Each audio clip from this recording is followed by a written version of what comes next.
तर नमस्कार मित्रांनो, जसं की तुम्हाला माहिती आहे, निरंजन नाईक साहेबांच्या सभेकरिता परवानगी नकारल्या गेली आणि हा प्रकार झाल्यानंतर आज आपले मुलं सगळे निवेदन देण्याकरिता गेले होते. बंजारा समाजाचे जेवढेही मुलं आहे पुसद परिसरातले, त्यापैकी अनेक जण पुढे आले आणि त्यांनी निवेदन दिले की संबंधित अधिकाऱ्यांवर कडक कारवाई करण्यात आली पाहिजे, असं जिल्हाधिकाऱ्यांना, यवतमाळ जिल्ह्याच्या जिल्हाधिकारी साहेबांना आणि एसडीओ साहेबांना हे निवेदन दिलेलं आहे. पण मला हे म्हणायचं आहे की काही दिवसांआधी बंजारा समाजाच्या ज्या संघटना होत्या त्या संघटनांनी प्रेस कॉन्फरन्स घेतली आणि त्यांनी समाजातील म्हणजे संत श्री सेवालाल महाराजांच्या जयंतीला जो विरोध झाला किंवा मुलांनी जो आवाज उचलला, आम्ही सर्व मुलांनी जो आवाज उचलला, तर त्या विरोधात जाऊन कुठेतरी त्यांनी एक संघटनाची ताकद दाखवली.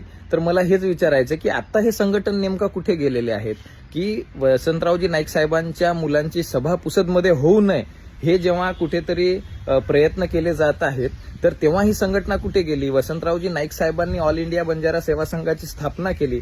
हे ऑल इंडिया बंजारा सेवा संघ नेमका कुठे आहे? निरंजन नाईक साहेब हे समाजाचे नाही का?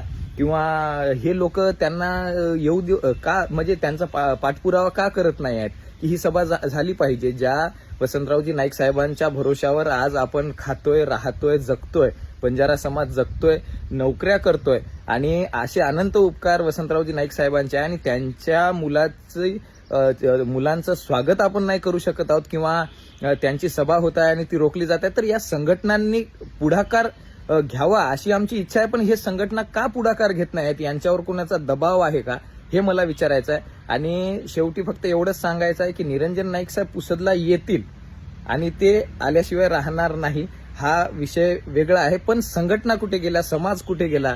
कुठे राहतोय समाज? आपण वसंतरावजी नाईक साहेबांचे फक्त फोटोज लावतो का?